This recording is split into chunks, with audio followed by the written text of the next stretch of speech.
এই সূরাটার নাম হলো সূরা দাহার। এই সূরার একটা চমৎকার বৈশিষ্ট্য হলো এই সূরার মধ্যে আল্লাহ তাআলা পুরা কোরআনুল কারীমের মধ্যেই আল্লাহ তাআলা জান্নাতের বর্ণনা বিভিন্ন সূরার মধ্যে কোরআনে আছে, কোথাও একটু বেশি কোথাও একটু কম জান্নাতের কথা আল্লাহ তাআলা আলোচনা করেছেন। এই সূরার মধ্যে আল্লাহ তাআলা জান্নাতের অসাধারণ বর্ণনা দিয়েছেন, হৃদয়গ্রাহী বর্ণনা, চিত্তাকর্ষক বর্ণনা, অনেক মনোমুগ্ধকর বর্ণনা জান্নাতের, লম্বা বর্ণনা আছে। পুরা সূরাটার বেশি অংশ জান্নাতের বর্ণনা আল্লাহ তাআলা পেশ করছে। একজন জান্নাতি বান্দাকে আল্লাহ তাআলা কিভাবে মেহমানদারি করবেন, পানীয় কত আইটেমের পানি, শরাব আল্লাহ তাআলা পান করাবেন, এগুলো এখানে উল্লেখ করছে। বলার ঢং, মেহমানদারির আন্দাজ পাগল হয়ে যাওয়ার কথা। অনেক চমৎকার আল্লাহ তাআলা এখানে উল্লেখ করেছেন। মানে জান্নাতের বর্ণনাটা খুব সুন্দর, হৃদয়গ্রাহী এই সূরার মধ্যে। এটা একটা বৈশিষ্ট্য এই সূরা। রাসূলুল্লাহ সাল্লাল্লাহু আলাইহি ওয়াসাল্লাম ওনার উপরে যখন এই সূরাটা নাজিল হয়, তাফসীরে কুরতুবীর মধ্যে শুরুতেই কথাটা আছে, নবী সাল্লাল্লাহু আলাইহি সাল্লামের উপরে যখন এই সূরাটা নাজিল হচ্ছে, এই সময় রাসূলুল্লাহ সাল্লাল্লাহু আলাইহি সাল্লামের সামনে কয়েকজন সাহাবী বসা ছিলেন। নবীজি সাল্লাল্লাহু আলাইহি সাল্লাম ওনাদের সাথে বিভিন্ন বিষয়াদি নিয়ে কথা বলতেছিলেন। এর মধ্যে নবীজির একদম সামনে একজন সাহাবী বসা ছিলেন। উনি ছিলেন কালো রঙের, ভীষণ কালো, নিগ্রু সাহাবী, হাবশী সাহাবী, রাজুলুন আসওয়াদ। উনি ছিলেন সামনে বসা। উনিও বিভিন্ন কথাবার্তা বলতেছেন, অন্যরাও বলতেছেন।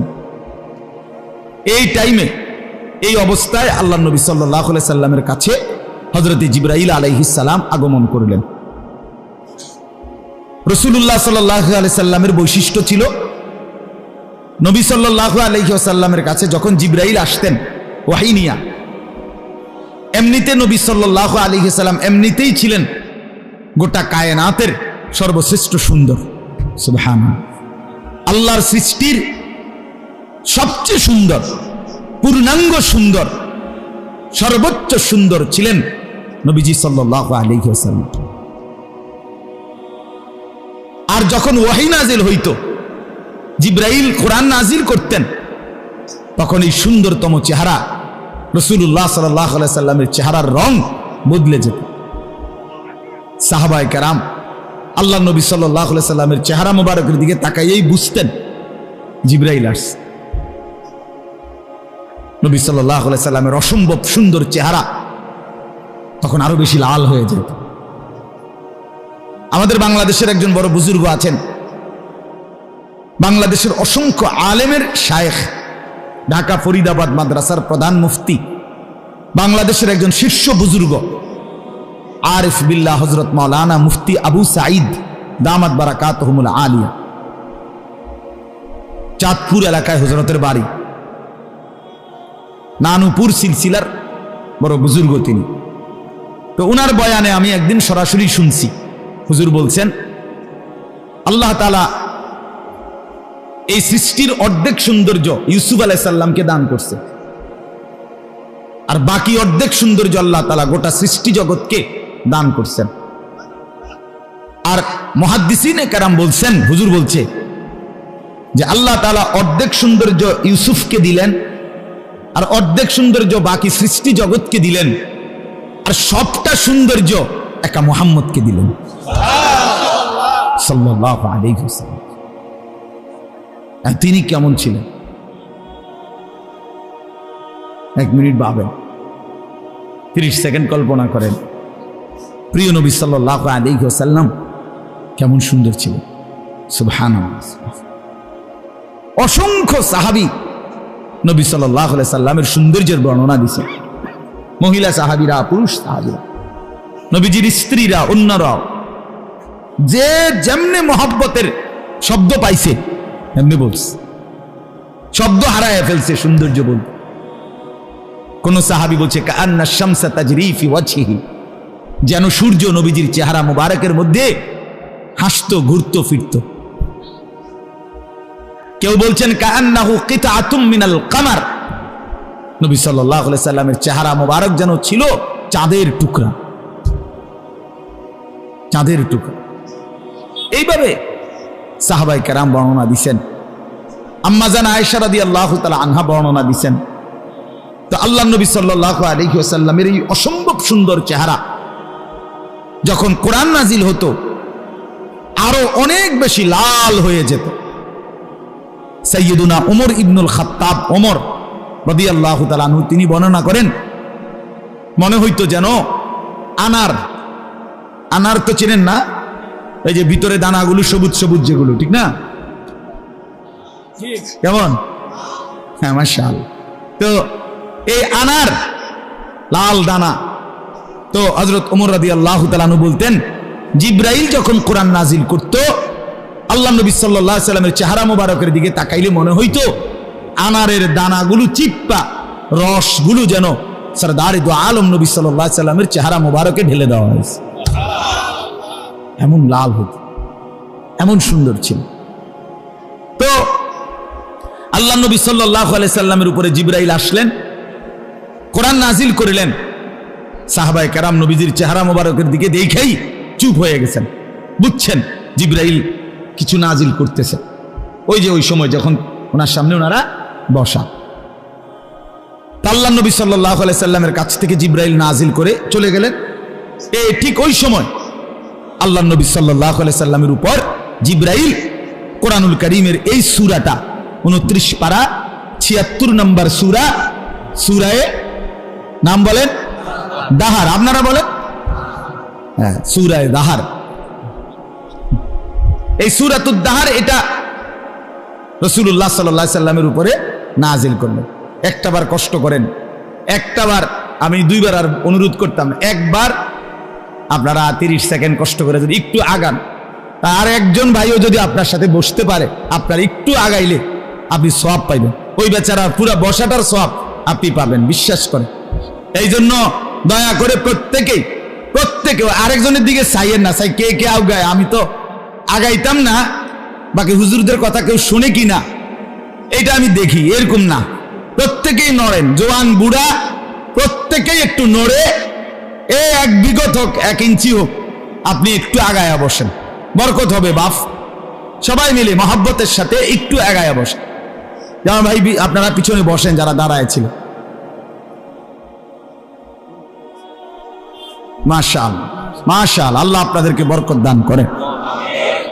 অপরকে দ্বীনি মজলিসে জায়গা দেওয়ার জন্য সুপারিশ আল্লাহ করছে, সাংঘাতিক বরকত। কিন্তু আরেকজনরে যেন জায়গা দেয়, আল্লাহ নিজে সুপারিশ করছে। আল্লাহ নিজে বলছে, আল্লাহ পাক নিজে বলছেন ফাফসাহু ইয়াফসাহিল্লাহু লাকুম। আল্লাহ তাআলা বলছেন আমার বান্দার জন্য তুমি জায়গা দিও, জমিনে একটু জায়গা দিও, আমি তোমারে জান্নাতে জায়গা দেব, আমি তোমারে জায়গা প্রশস্ত দেব। এজন্য এই যে একটু জায়গা ছেড়ে দিলে বরকত হইবে। দুনিয়াবি জায়গাও এই 1 বিঘত জায়গা ছেড়ে দিলে চাচার রাস্তাটা সোজা হয়ে যাইতো। আপন চাচা, আপন চাচতো ভাই, আপন জন, এই গাছটা কাইটা দিলে বাড়ির লগে ওনার ঢুকতে সহজ হয় না। এমন কিছু ডাকাত লোক আছে, এই ডাকাত বুড়ো হইয়া গেছে, কিন্তু এই ডাকাত এই জায়গাটা ছাড়ে না। এমন শক্ত হারামি, এই 1 বিঘত জায়গা ছেড়ে দিলে বেটা, তোর আপন ভাতিজা, তোর আপন ভাইয়ের পুতেরা, এই জায়গাটা ছেড়ে দে বেটা। অসুবিধাটা কি? 1 বিঘত জায়গা কবরে নিবা তুমি? না, দিত না। পুতেরে আরো বলে যাবো দরকার হলে সাবধান, দরকার হলে অন্য জায়গায় টেয়া দিবি, তারে দিস না, তারে দিবি না, এই জায়গা ছাড়বি না, মামলা চলবো। আমি মরার পরেও তুই মামলা করবি না, এলে কিন্তু আমার কবর ফাইটটা বদদুয়া বাইরিব তুলে দিবি। আপনার কবর ফাটান লাগবে না, ফেরেশতায় আপনার টাঙ্গাইয়া ফিরবে, আপনি ভূতে ফিরন লাগবে না। আশ্চর্য, অনেক সময় শুনি, এতটা কষ্ট লাগে যে আরে ভাইয়া আপন জন। কোরআনুল কারীমের মধ্যে আল্লাহ তাআলা যত জায়গায় মা বাবার প্রতি ইহসান করতে বলছে, বিশ্বাস করেন তত জায়গায় এর পরেই বলছে ওয়াবিজিল কুরবা ওয়া ইতাইজিল কুরবা, নিকটাত্মীয়কে উত্তম ব্যবহার করো, উত্তম ব্যবহার করো, উত্তম ব্যবহার করো। বারবার আল্লাহ তাআলা বলছেন, বারবার বলছেন। এক সাহাবী নবীজি সাল্লাল্লাহু আলাইহি সাল্লামকে জিজ্ঞেস করছে, ইয়া রাসূলুল্লাহ, আমি আজকের দিনে 4টা দিরহাম দান করছি, 4টা টাকা ধরেন, একটা মুজাহিদকে দিয়েছি আল্লাহর রাস্তায় যুদ্ধ, একটা বিধবা নারীকে দিয়েছি, একটা একজন এতিম ফকিরকে দিয়েছি, একটা আমার একজন নিকটতম আত্মীয়কে দিয়েছি। এই আজকের দিনে আমি 4টা টাকা দান করেছি। ইয়া রাসূলুল্লাহ, আমি জানতে চাই আমার এই 4টা টাকার মধ্যে, দিরহামের মধ্যে কোনটা সবচেয়ে বেশি নেকি, সওয়াব কোনটাতে বেশি? আল্লাহর নবী সাল্লাল্লাহু আলাইহি সাল্লাম সাহাবীকে বলছেন, বিশ্বাস করো তোমার যেই টাকাটা তোমার নিকটতম আত্মীয়কে দিয়েছো, এই 4 টাকার মধ্যে এটা সবচেয়ে দাম। কোনটা? নিকটতম আত্মীয়কে যেটা দিস, আত্মীয়কে দিস, এখানে ডাবল নেকি। একে তো দান করারও নেকি, আরেক হলো নিকটতম আত্মীয়ের যদি হোসনে আখলাক ইহসান, এটার নেকি। অনেক মানুষ আশ্চর্য, এক বিগত জায়গা মিথ্যা বলিয়া 90 বছর হয়ে গেছে, বুড়া মিয়া 60 বছর হয়েছে, এখনো মিশা কথা কয়। এই জায়গাটা ছেড়ে দিলে বেচারাদের উপকার হয়, না দিবেন, দিবেন এটা টিন বাঁকা করে হলো রাখবেন, শুধু শুধু কষ্ট দিবে। দিতাম না, দিতেন না, দিতাম না কইছি, আল্লাহ দিতাম না। আজিব এক বিগত, মনে রাখবেন বাপ, কথার প্রসঙ্গ দেখে বললাম, এক বিগত জায়গা বুখারীর রিওয়ায়াত, সব হাদিসের কিতাবে আছে।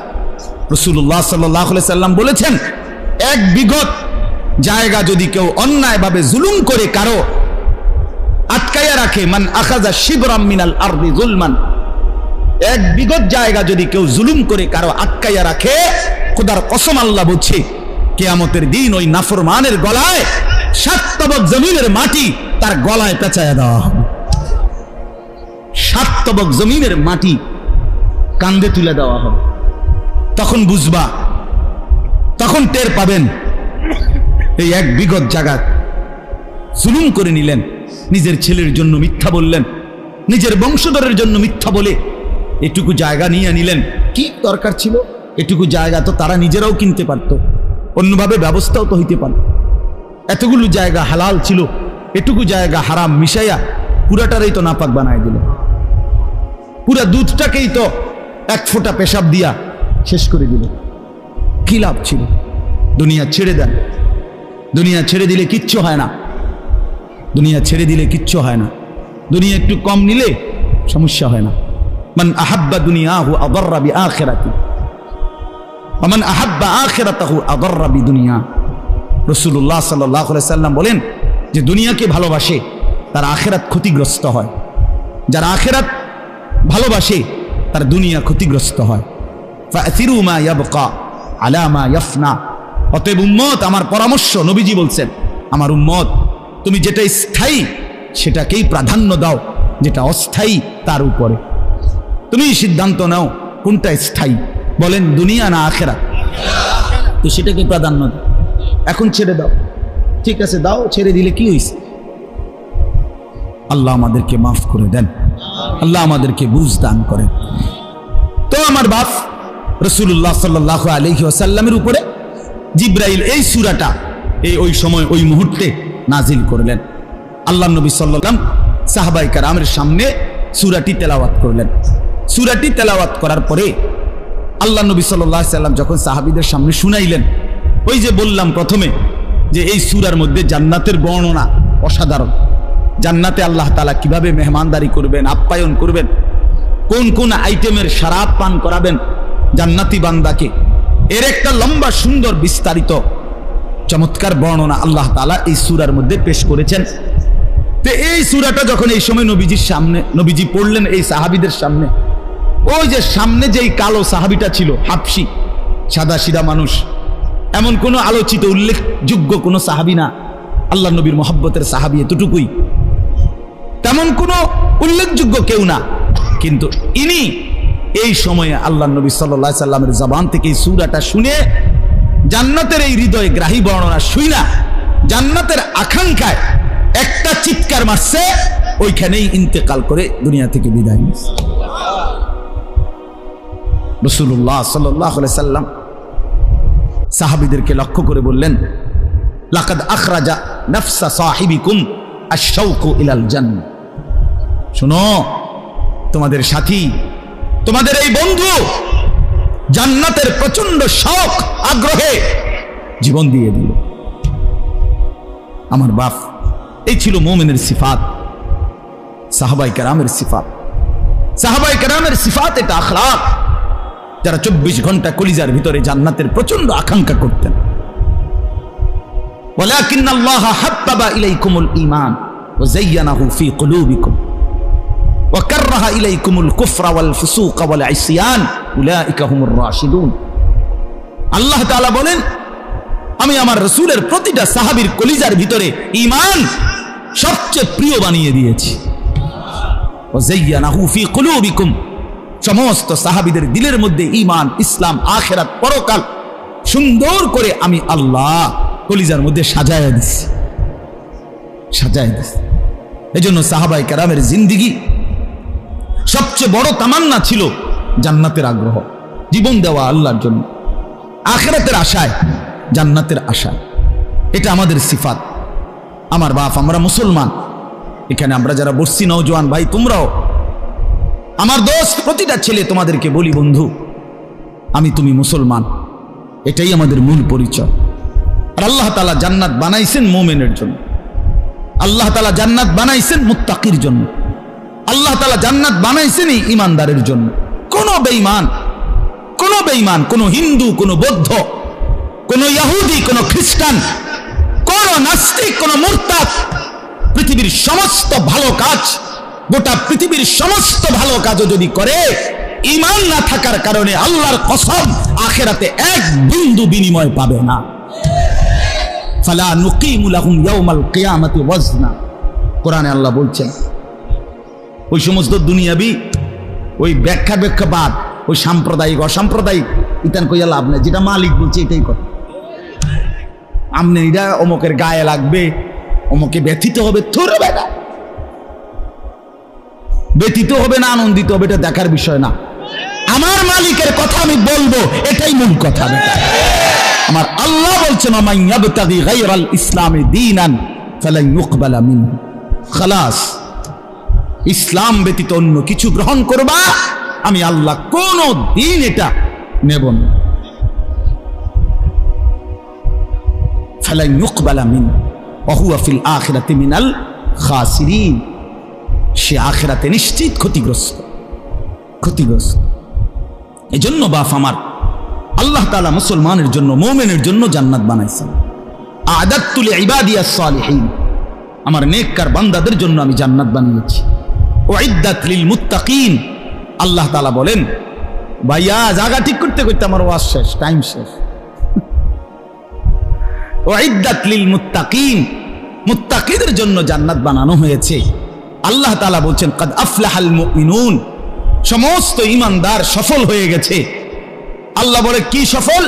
আল্লাযীনা ইয়ারিসুনাল ফিরদাউসা হুম ফিহা খালিদুন, আমার ঈমানদার বান্দারা জান্নাতুল ফিরদাউসের উত্তরাধিকারী হবে। সুবহানাল্লাহ। তার মানে সোজা কথা হলো, জান্নাত মুমিনের জন্য। বলেন না, কার জন্য? ঈমানদারের জন্য। জান্নাত আমার জন্য, জান্নাত তোমার জন্য। মালিক দিবে বলছি, আল্লাহ আটকায় রাখার জন্য বানায় নাই, দেওয়ার জন্য বানাইছে।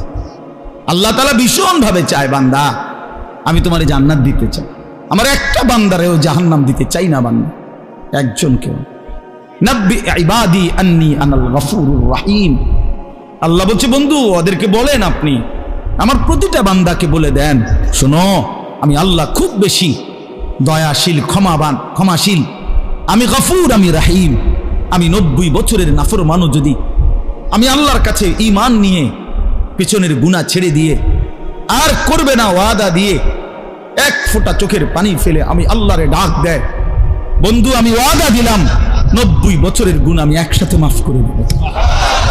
ইয়া ইবনা আদম লাউ বালাগাত যুনুবুকা আনানাস সামা সুম্মা ইস্তাগফারতানি গফারতু লাকা ওয়ালা উবালি। আল্লাহ বলেন, হে বনি আদম, তোমার গুনাহ যদি আসমান পর্যন্ত ছুঁয়ে যায়, এরপরেও যদি তুমি কোনোদিন ভুল বুঝতে পেরে গুনাহ ছেড়ে দিয়ে আর কুরবানা ওয়াদা দিয়ে তওবা করে ইস্তিগফার করো, আমি আল্লাহ ওয়াদা দিলাম গাফারতু লাকা ওয়ালা উবালি, কোনো পরোয়া করব না, কাউকে জিজ্ঞেস করব না, 1 মিনিট দেরিও করব না, নগদ মাফ করে দেব। রাতে আসলে রাতেই মাফ, দিনে আসলে দিনেই মাফ। In আতাইতানি লাইলান আতাইতুকা লাইলান, in আতাইতানি নাহারান আতাইতুকা নাহারান।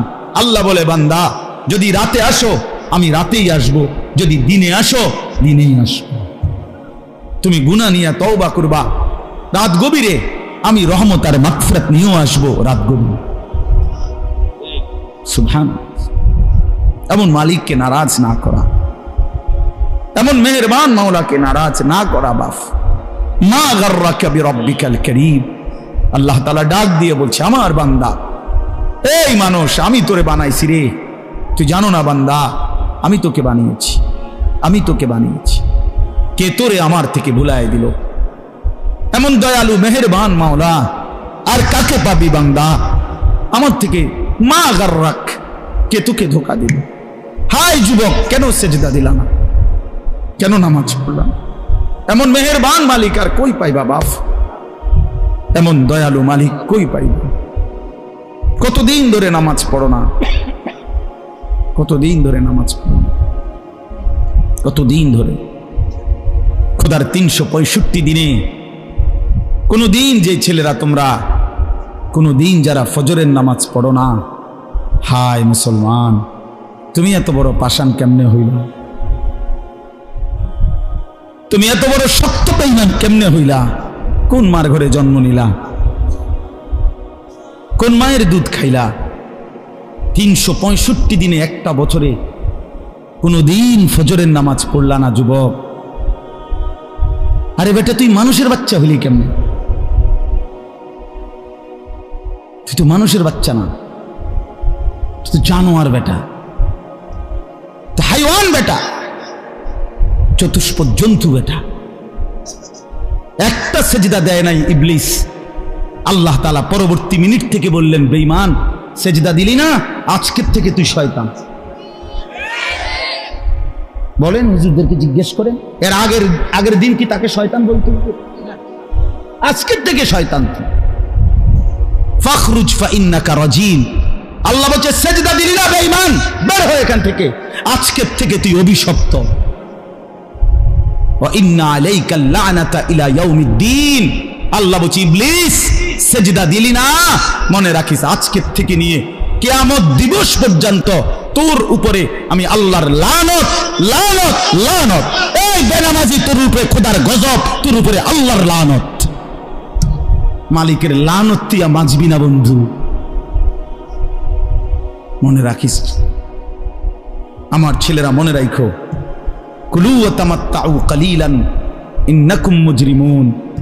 আল্লাহ বলছে, বেঈমান, খা দুনিয়া, দুনিয়া খাও, অল্প সময়ের জন্য ভোগ করো, খাও, কোনো অসুবিধা নাই।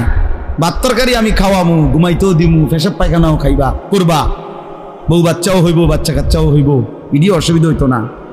অল্প সময়ের জন্য দুনিয়া ভোগ করো, শুধু মনে রাখো ইন্নাকুম মুজরিমুন, তুমি পাপী, তুমি নাফরমান। শুধু কথাটা মনে রাখো।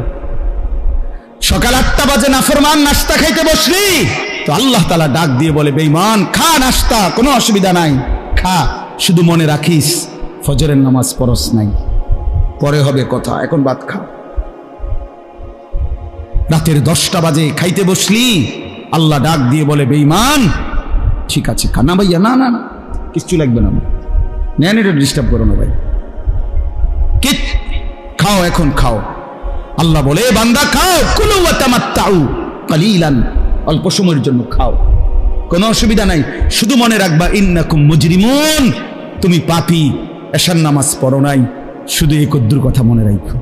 বিল্ডিং বানাইছো, আচ্ছা থাকো, অসুবিধা নাই, হতো, ঘুম আসবে, সমস্যা হবে না, শুধু মনে রাখবা সুদের টাকা, ঘুষের টাকা, কিস্তির টাকা, লোনের টাকা, বাটপারি সিটারি করা টাকা, ওজনে কম দিয়া, কাস্টমার ঠকাইয়া, 3 নম্বর মালরে 1 নম্বর বলিয়া, এই বাটপারি করে কামানোর টাকা, শুধু কথাটা মনে রাখো, পরে বুঝইব অনুত্তালাও।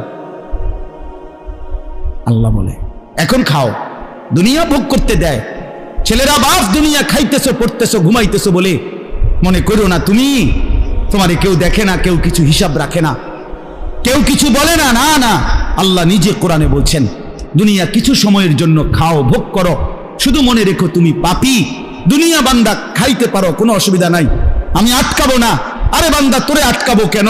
আমি তো আল্লাহ। দুনিয়া কুত্তারও খাইতে দেই, কুত্তাও তো খায়, কুত্তাও তো ঘুমায়, কুত্তাও তো পেশাব পায়খানা করে, কুত্তারও তো যৌন চাহিদা পূরণ হয়, কুত্তারও তো বাচ্চা কাচ্চা হয়। কাজে আমি দুনিয়া আটকাবো না, শুধু হিসাব হবে আখিরাতে।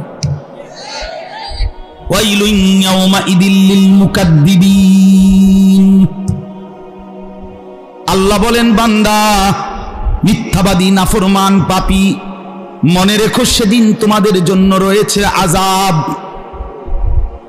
ওয়াইলুন ইয়াউমাইদিল লিল মুকাদ্দিবিন। সূরা মুরসালাত, এই সূরার পরের সূরা, এই যে সূরাটা এর পরের সূরাই, এই পারাতেই ৭৭ নম্বর সূরা। এই একটা সূরার মধ্যে 50টা আয়াত, 50টা আয়াতের মধ্যে আল্লাহ তাআলা এক সূরাতে 10 বার 10টা আয়াতে একই কথা বারবার বলছে। ওয়াইলুন ইয়াউমাইদিল লিল মুকাদ্দিবিন। মিথ্যাবাদী, নাফরমান, সেদিন আখিরাতে কষ্ট পাবি, জাহান্নামে যাবি, আযাব ভোগ করবি। 10 বার 10 বার 10 বার বলছে বন্ধু, 10 বার 10 বার বলে 10ম বার শেষ করে আল্লাহ বলেন শেষ কথা, ফাবি আইয়ি হাদিসিন বাদাহু ইউমিনুন। রব্বুল আলামিন বলেন 10 বার বললাম মিথ্যাবাদী, নাফরমান, সেদিন কিন্তু জাহান্নাম। এরপরে আল্লাহ বলেন ফাবি আইয়ি হাদিসিন বাদাহু ইউমিনুন। এরপরে আর কেমনে বললে, এরপরে আর কতবার বললে, এরপরে আর কোন কথা বললে বান্দা তুই আমার কথায় মানতি, বিশ্বাস করতি? আর কতবার বললে? ফাবিআইয়ি হাদিসিন বাদাহু ইউমিনুন।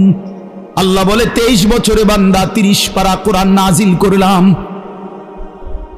বারবার বারবার বারবার বললাম, আমার সর্বশ্রেষ্ঠ কালাম বললাম, আকিমুসসালাহ আকিমুসসালাহ আকিমুসসালাহ। এটা কি বান্দা আমি একবার বলেছি? না রে বান্দা, বারবার বলেছি। ইত্তাকুল্লাহ ইত্তাকুল্লাহ ইত্তাকুল্লাহ, আল্লাহকে ভয় করো, আল্লাহকে ভয় করো, আল্লাহকে ভয় করো। এটা কি মাওলা একবার বলছে? বারবার বারবার। ফাত্তাকুন্নার ওয়াত্তাকুন্নার, জাহান্নাম থেকে বাঁচো, জাহান্নাম থেকে বাঁচো, জাহান্নাম থেকে বাঁচো। মাওলা বলেন আমার মতো মালিক, আমার মতো এত বড় কায়নাতের মালিক আমি আল্লাহ, এতবার বলবার পরেও গুরুত্ব দিলি না বান্দা। আর কতবার বললে, আর কেমনে বললে, আর কোন কিতাব নাজিল করলে ইউমিনুন আমি আল্লাহর কথা মানতি? এই যুবক বল না, এই নাফরমান, তোরা যারা মাগরিবের নামাজ পড়লি না, বসলি কেন ভাইয়া? কেন বসলা? এই বেহায়া, বেশরম, বেনামাজি তো নির্লজ্জ, বেহায়া, বেশরম, বেনামাজি অসভ্য, বেনামাজি হাইওয়ান, চতুষ্পদ জন্তু, জানোয়ার। এটা কোন মালিকের আসমান ভোগ করলি বেটা? কোন মালিকের জমিন ভোগ করলি? কেমনে নামাজ না পড়ে থাকলি?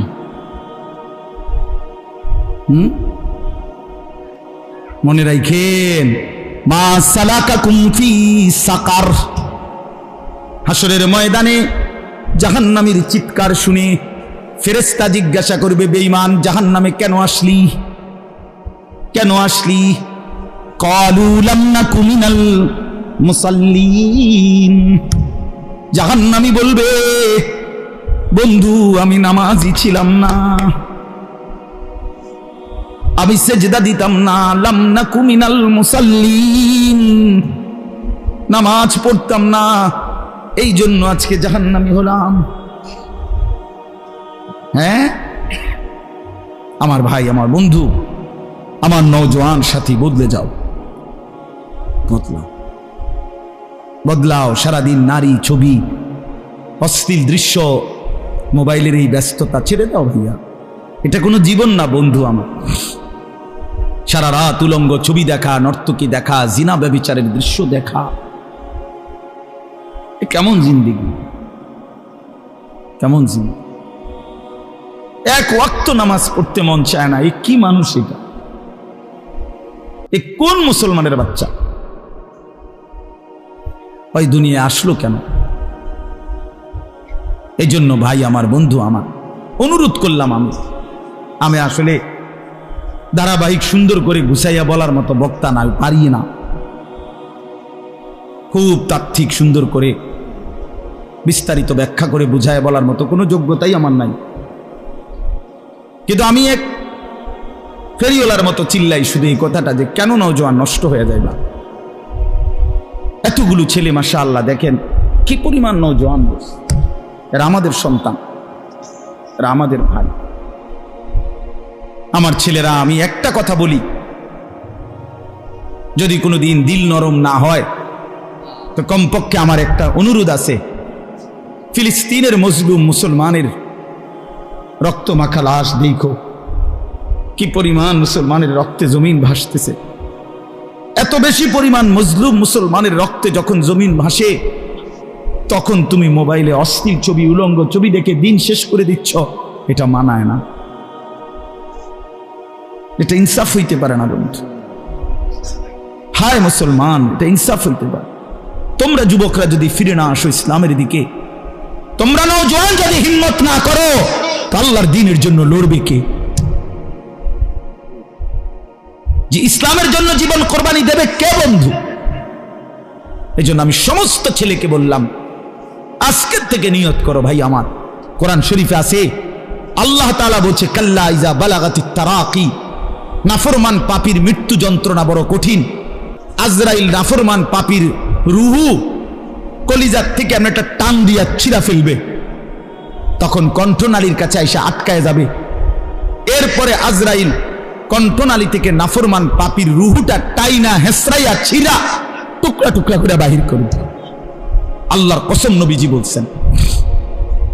তো আল্লাহ তাআলা বলেন, এমন নির্মম মৃত্যু, এমন মর্মান্তিক মৃত্যু যে আজরাইল ছিঁড়া ফেললো রুহুটাকে, এমন এমন ভয়ানক মৃত্যু কেন হলো? কেন হলো? এই কোরআন, এই তাও এই সূরাতে আছে, এই পারাতে, এই যে এর আগের সূরা ৭৫ নম্বর সূরা, আল্লাহ তাআলা বলেন এমন ভয়ানক মৃত্যু কেন হলো, জান কবজটা এত কষ্টকর কেন হলো?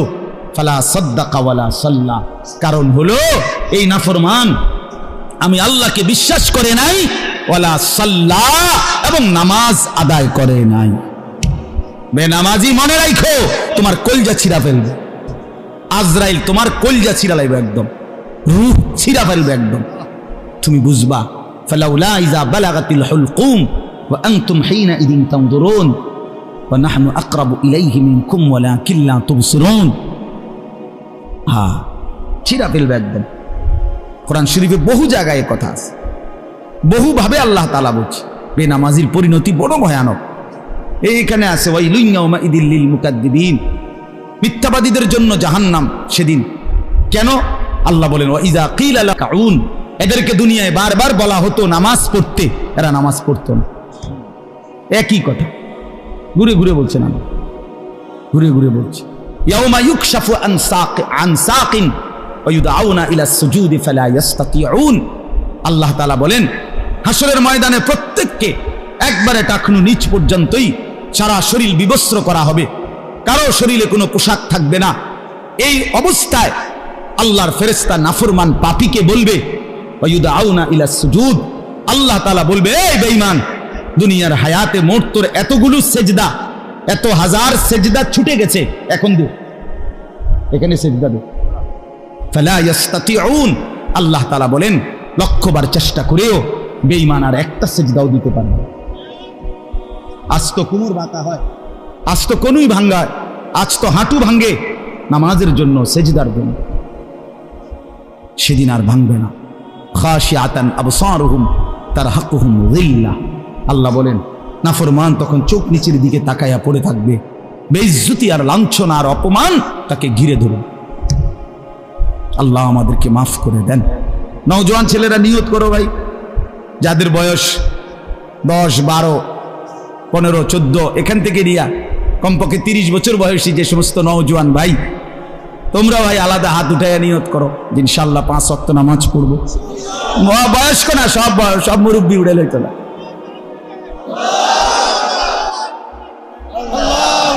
আল্লাহ কবুল করে নেন। আল্লাহ আপনাদের সবাইকে, প্রতিটা ছেলেকে হিম্মত দান করেন। তাইলে বলতেছিলাম সাহাবায়ে কেরাম জান্নাতের প্রতি প্রচন্ড আগ্রহী ছিলেন, জান্নাতের জন্য আশায় জীবন দিয়ে দিছেন। আর একটা ছোট্ট উদাহরণ শুনেন, এরপরে আমি তর্জমাটা বলতেছি, তর্জমা বলতে বেশিক্ষণ লাগবে না। আরেকটা ছোট্ট উদাহরণ হলো রাসূলুল্লাহ সাল্লাল্লাহু আলাইহি ওয়াসাল্লাম বদরের যুদ্ধের দিন সাহাবায়ে কেরামের 313 জন সাহাবীকে দাঁড় করাইছে। তো যুদ্ধ শুরু করার ঘোষণা দিছে, মানে যুদ্ধ শুরু। তো বদরের যুদ্ধ যখন শুরু হয়েছে তখন নবীজি সাল্লাল্লাহু আলাইহি সাল্লাম, আল্লাহর নবী সাল্লাল্লাহু আলাইহি সাল্লাম তখন সাহাবীদের দিকে ফিরা একটা ঘোষণা দিছে, কোরআনের একটা আয়াত পড়ছে, ওয়াসারিউ ইলা মাগফিরাতিম মির রাব্বিকুম ওয়া জান্নাতিন আরদুহাস সামাওয়াতু ওয়াল আরদ। সাহাবীরা দৌড়ো, ছুটে আসো আল্লাহর মাগফিরাত এবং আসমান জমিন লম্বা প্রশস্ত জান্নাতের জন্য। তার মানে নবীজি বললেন সাহাবীরা আমার আসো, ছোট, জান দাও জান্নাত নাও, জীবন দাও কি নাও? ইন্নাল্লাহ আশতারা মিনাল মুমিনিনা আনফুসাহুম ওয়া আমওয়ালাহুম বিআন্না লাহুমুল জান্নাহ। জান দাও, মাল দাও, আমার থেকে জান্নাত বুঝে নাও। তো আল্লাহ নবী বললেন আসো ছোট, সবাই আসো জলদি, মানে যুদ্ধ শুরু করছে, জীবন দাও জান্নাত নাও। তো এই কথাটা যখন নবীজি বলছেন, আমরা কিতাবে পড়ছি তারিখে আল্লাহ নবী সাল্লাল্লাহু আলাইহি সাল্লামের একজন সাহাবী ক্ষুধার্ত ছিলেন, ওনার হাতে 3টা বা 4টা খেজুর ছিল, উনি মাত্র খাবে এটা দিছে কেউ অথবা নিচে, প্রচন্ড ক্ষুধার্ত সাহাবী। এই ঘোষণা এটা শুই নাই, উনি নবীজিকে জিজ্ঞাসা করলেন ইয়া রাসূলুল্লাহ আমি যদি এখন জান দেই আমার গন্তব্য কোথায়? আল্লাহর নবী বললেন নিশ্চিত জান্নাত। আল্লাহর কসম ওই সাহাবী নবীজিকে বললেন ইয়া রাসূলুল্লাহ তাইলে এই 4টা খেজুর খাইতে যেটুকু সময় দেরি হবে জান্নাতে যাইতে এতটা দেরি কেন করব? এই কথা বলে আরেকজন সাহাবীর হাতে খেজুরগুলা দিয়েই যুদ্ধের ময়দানে ঢুকে গেছে, জান দিয়া মালিকের জান্নাতে চলে গেছে। এই কথাটা বুঝুন, মানে 4টা খেজুর খাইতে যেটুকু দেরি হবে জান্নাতে যাওয়ার জন্য এটুকু দেরিও উনি সহ্য করতে রাজি না। এখন যাবো, এখন জীবন দেব, এখন জান্নাতে যাব। এজন্য ভাই আমার, ফিলিস্তিনের যে মুসলমান জীবন দিচ্ছে, হয় মূলত জীবন দিচ্ছে না, জান্নাত নিচ্ছে, জান্নাত দিচ্ছে। ও চিরেই ইনশাআল্লাহ এই রক্তের উপরেই কালেমার পতাকা উড়বে ইনশাআল্লাহ। মুমিনের বিজয় হবে ইনশাআল্লাহ, মাজলুমের বিজয় হবে ইনশাআল্লাহ। কোন জালেম পৃথিবীতে টিকে না। 950 বছর পরে হলেও জালেমের পতন হয়, 300 বছর পরে হলেও জালেমের পতন হয়, 100 বছর পরে হলেও জালেমের পতন হয়, 16 বছর পরে হলেও জালেমের পতন হয়। ঠিক ইসরায়েলের বেঈমানের পতন হবেই হবে ইনশাআল্লাহ।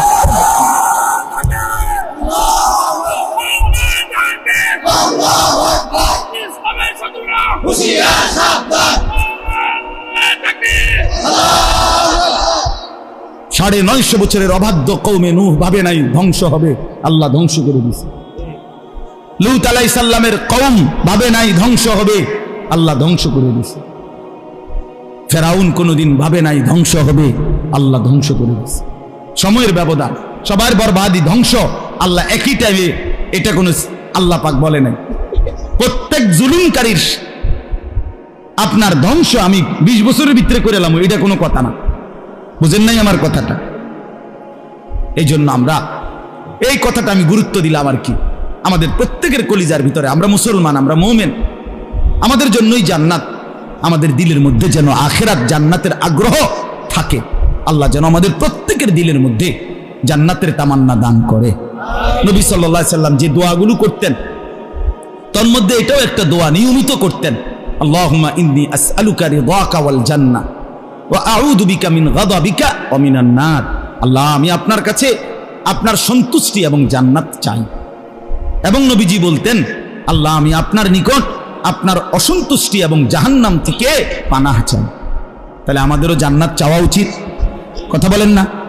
আল্লাহ তৌফিক দান করেন। এবার আসেন 5টা আয়াতের তরজমা বলি। একটা কথা শুধু বুঝাইলে ইনশাআল্লাহ তরজমা একটানে বলে ফেলি। আল্লাহ তাআলা, আমরা এখানে যারা বসা আছি আমরা মানুষ, ঠিক না? তা আমাদেরকে আল্লাহ তাআলা সৃষ্টি করেছেন। কে সৃষ্টি করেছেন? আল্লাহ। কোরআনুল কারীমের 18 নম্বর পারায় সূরা মুমিনুনের মধ্যে আছে আল্লাহ তাআলা মানুষকে 7টি ধাপে সৃষ্টি করেছেন। কয়টি ধাপে? 7টি ধাপ। 1 নম্বর মাটি, 2 নম্বর বীর্য, স্বামী স্ত্রীর মিশ্রিত বীর্য, নুতফাতিন আমশাজ বীর্য। 3 নম্বর হলো জমাট রক্ত। 4 নম্বর হলো গোশতের টুকরা। 5 নম্বর হলো হাড্ডির একটা খাঁচা মানে কঙ্কাল। 6 নম্বর হলো এই হাড্ডির খাঁচাটার উপরে গোশতের আবরণ, মানে যেখানে যে দুর্গোস্ত লাগে দূর মিলাইয়া এই বডিটা রেডি করছেন। 7 নম্বরে রূহ ফুকে দিয়ে মায়ের পেট থেকে বাইর করছেন। এই কয়টা হলো? মাটি, বীর্য, জমাট রক্ত, গোশতের টুকরা, হাড্ডির খাঁচা, গোশতের আবরণ আর রূহ ফুকে দিয়ে মানুষ হিসাবে বের করে। এই 7টি ধাপের মধ্যে আবার আপনি প্রথম ধাপে আসেন, মাটি। তাহলে আমাদের প্রত্যেকের সৃষ্টির মধ্যে মাটির উপাদান আছে কিনা বলেন? প্রশ্ন হইল যে মাটি দিয়ে আল্লাহ তাআলা আমাকে বানাইছেন, সেই মাটি কত হাজার বছর, কত লম্বা সময় ধরে আল্লাহ তাআলা এই পৃথিবীতে সংরক্ষণ করেছেন, কোনখানে কোন জমিনে, এটা আমরা কেউ জানতাম না। পৃথিবীর কেউ জানতো না মাটির কোন অস্তিত্বের ভিতরে, কোন মাটির কোন কণার মধ্যে কোন মানুষের অস্তিত্ব আছে, এটা কেউ জানে, কেউ জানে না। আল্লাহ তাআলা বলেন এটা শুধু আমিই জানতাম। আচ্ছা, মাটি থেকে লম্বা সময় পরে আমি আল্লাহ তাআলা সরাসরি বীর্য না, বরং মাটি থেকে আমি আল্লাহ নির্দিষ্ট পরিমাণ খাবার উৎপাদন করেছি, খাদ্য। সেই নির্দিষ্ট পরিমাণ খাদ্য থেকে একটি নির্দিষ্ট পরিমাণ খাদ্য তোমার বাবা ভক্ষণ করেছে। সেই তোমার বাবার ভক্ষণকৃত খাবার থেকে আমি আল্লাহ তাআলা নির্দিষ্ট বীর্যের ফোঁটা তৈরি করেছি। একদিন বাবা মায়ের মিলনে উভয়ের মিশ্র বীর্য একত্র করে মায়ের জরায়ুর মধ্যে একত্রিত করেছি। সেখান থেকে আমি আল্লাহ আরো 9 মাস, আরো 10 মাস ধীরে ধীরে প্রসেসিং করে একদিন তোমারে আলোকিত এই পৃথিবীর মুখ দেখাইছি। তো আল্লাহ তাআলা বলে, বান্দা তুমি একটু ভাইবা দেখো, কতদিন যাবত তুমি মাটি হিসাবে ছিলা, কতদিন যাবত তুমি খাদ্যের উপাদান হিসাবে ছিলা, কতদিন যাবত তুমি বাবার বীর্য হিসাবে ছিলা, কতদিন পরে তুমি বাবা মায়ের মিলনে মায়ের জরায়ুর মধ্যে স্থানান্তরিত হইলা, এরপরে কতদিন পরে তোমার মায়ের পেট থেকে বের করলো।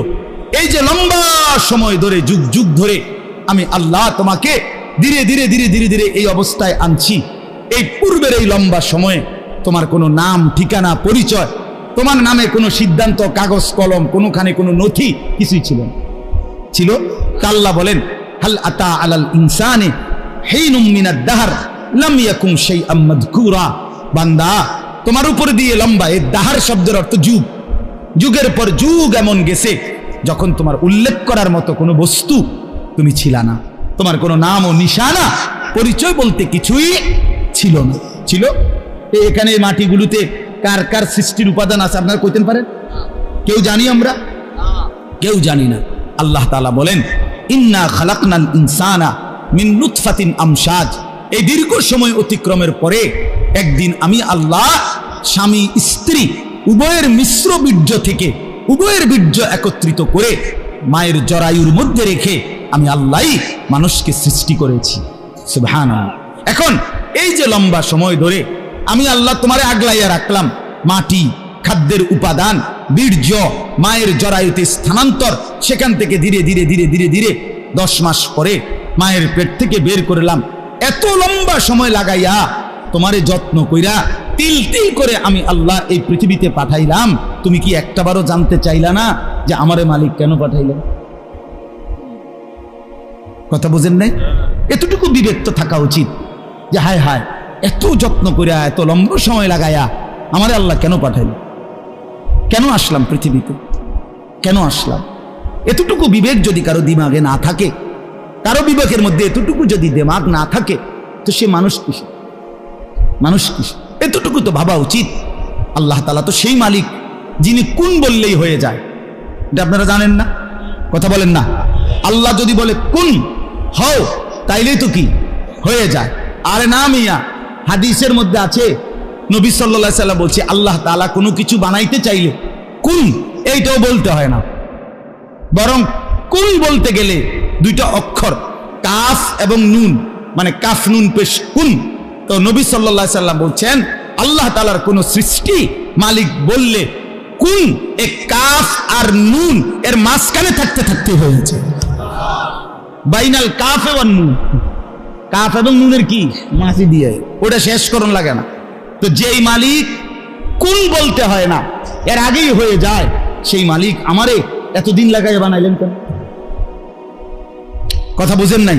আমারও তো কুন বললে হয়ে যাইতো, তা আমারে কেন মায়ের পেটেই রাখলেন কেন 9 মাস? এর আগে বীর্য বাবার হিসাবে রাখলেন কতদিন আমি জানি না, কতদিন খাদ্যের উপাদানের ভিতরে ছিল আমি জানি না, কতদিন মাটির মধ্যে ছিলাম তাও জানি না, এত লম্বা সময় লাগাইয়া কেন বানাইলেন? দোস্ত আমার, বন্ধু আমার, এটুকু ভাবনা যদি আমাদের না থাকে, তোমরা নওজোয়ান ভেবে দেখো আল্লাহ তাআলা কেন বানাইছেন? তুমি শুধু মোবাইল টিপবা আর এই বন্ধুদের সাথে আড্ডা দিবা, সারাদিন টই টই করে ঘুরবা। প্রিয় ভাই আমার, দোস্ত আমার, এই জন্যই আল্লাহ বানিয়েছে। আমার বাপ চাচা যারা বয়স্ক আছেন, আপনারাও আরেকবার বলেন আল্লাহ তাআলা আপনাদেরকে কেন বানাইছেন? 60 বছর হায়াত দিলেন, আপনি বইয়া বইয়া শুধু হিসাব দেন যে আল্লাহর রহমতে 2টা ফোলা বিদেশ পাঠাইছি, 3টা মাইয়া বিয়া দিছি, বাইতে একখান ঘর করছি, আল্লাহর রহমতে হুজুর ফার্নিচারও আমার জি ফুট নায়নাত করে আগামী 20 বছরও আর কোনো ফার্নিচার কেন লাগতো না, সব আমি গড়াইয়া দিয়া গেছি। বাহ, মাশাআল্লাহ চাচা, আপনার দুনিয়ায় আসা সার্থক। আপনি পৃথিবীতে আসছেন ফোলা বিদেশ পাঠাইতে, আল্লাহর রহমতে আমরা দোয়ায় আপনি বিদেশ পাঠাইছেন, তেনগা মাইয়া বিয়া দিছেন, বাইক বিল্ডিং করছেন, ভিতরে টাইলসওয়ালা বাথরুম। আল্লাহু আকবার, কত বড় নিয়ামত। হ্যাঁ, আমার একবার একজনে বলছে হুজুর 2টা বাথরুমটি উদ্ধার টাইলস।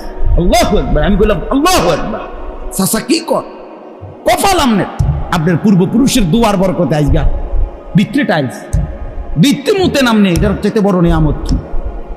আপনার বাপ দাদা মুছছে উড়ানের মধ্যে, আপনি এখন ভিতরে মুতেন, ঘরের ভিতরে আপনি পেশাব করেন, এত বড় দৌলত আর কি জীবনের লাগেটা কি? খালাস। হায় রে মুসলমান, এই ছিল কথা? এই বুঝি ভাত মাছ চাল ডাল ঘর বিল্ডিং খাট পালং আর সোফার ফার্নিচারের হিসাব মিলাইয়া শেষ। বয়স্ক লোকদের মধ্যেও খামখেয়ালি, 60 বছর এখনো বিড়ি খায়, অর্থটা কি? কি বুঝাইতে চায়?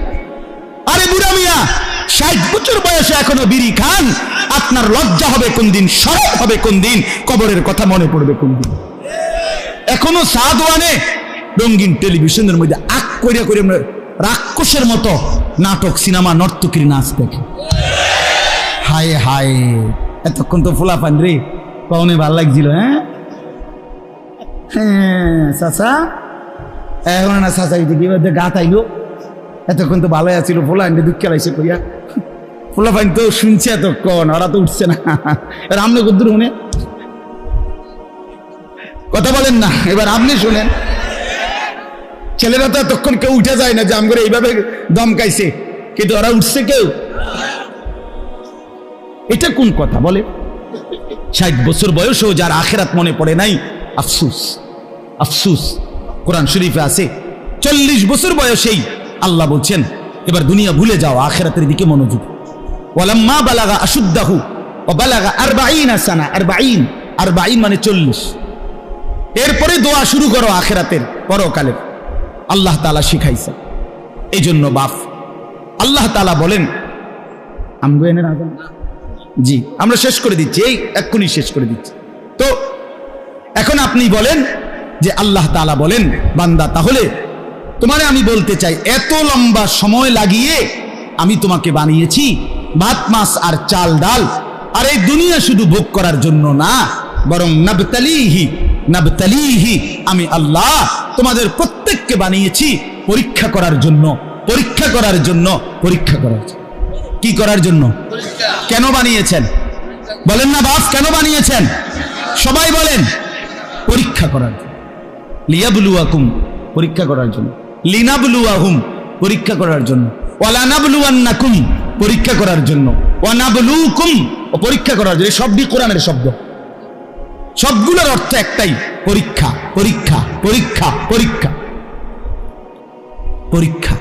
এখন প্রশ্ন হলো কিসের পরীক্ষা? আল্লাহ তাআলা বলেন, আমি সংক্ষিপ্ত একটা হায়াত দিছি তোমারে, দুনিয়ায় অল্প কয়দিনের জন্য থাকতে দিলাম। কাউরে 40, কাউরে 60, কাউরে 70, কাউরে 90, কেউ জানে না কতক্ষণ। একে তো অস্থায়ী, স্থায়ী না। দ্বিতীয়ত অস্থায়ীটাও আবার কদ্দুর তাও জানা নাই। কথা বোঝেন নাই? একে তো থাকতে দিছেন কি স্থায়ী না অস্থায়ী, আবার অস্থায়ী কদ্দুর এটা কর না। আল্লাহ বলে না, কইতাম না, বলতাম না, আমি জানি কয়দিন। তাইলে একেবারে অনির্দিষ্ট একটি অস্থায়ী হায়াত আল্লাহ বলেন আমি দিয়েছি তোমার স্থায়ী গন্তব্যের জন্য পরীক্ষা করার।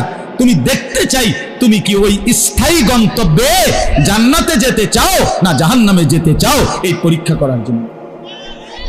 এখন আসেন এই শেষ কথা। এবার আল্লাহ তাআলা আমাদেরকে বানিয়েছেন পরীক্ষার জন্য। দেখতে চাচ্ছেন আমরা কি জান্নাতে যাব না জাহান্নামে। কথা বুঝছেন? এখন আল্লাহ তাআলার কাছে যদি আমরা প্রশ্ন করি, আল্লাহ পরীক্ষায় পাশ করার জন্য, জান্নাতে যাওয়ার জন্য আপনি আমারে কি কি ব্যবস্থাপনা দিয়েছেন, আমি যাতে পাশ করি, আমি যাতে রেজাল্ট ভালো করতে পারি, এর জন্য আমারে আপনি কি দিছেন? বুঝেন নাই কথাটা?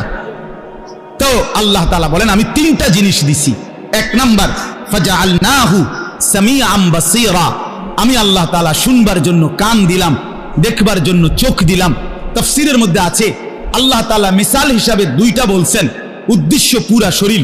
অর্থ হইল আল্লাহ তাআলা বলেন 1 নম্বরে আমি আল্লাহর সমস্ত হুকুম এবং আমার নিষেধ আদেশগুলো পালন করা, নিষেধগুলো বর্জন করার জন্য 100 ভাগ যোগ্যতা সম্পন্ন একটা শরীর আমি তোমাকে দিয়েছি। যতগুলো হুকুম করেছি আমি আল্লাহ, ততগুলো হুকুম পালন করার যোগ্যতা আমি তোমার শরীরে দিছি। যতগুলো নিষেধ করেছি, নিষেধগুলো ছাড়ার যোগ্যতা আমি আল্লাহ তোমার মধ্যে দিয়েছি। কথা বুঝছেন কিনা বলেন?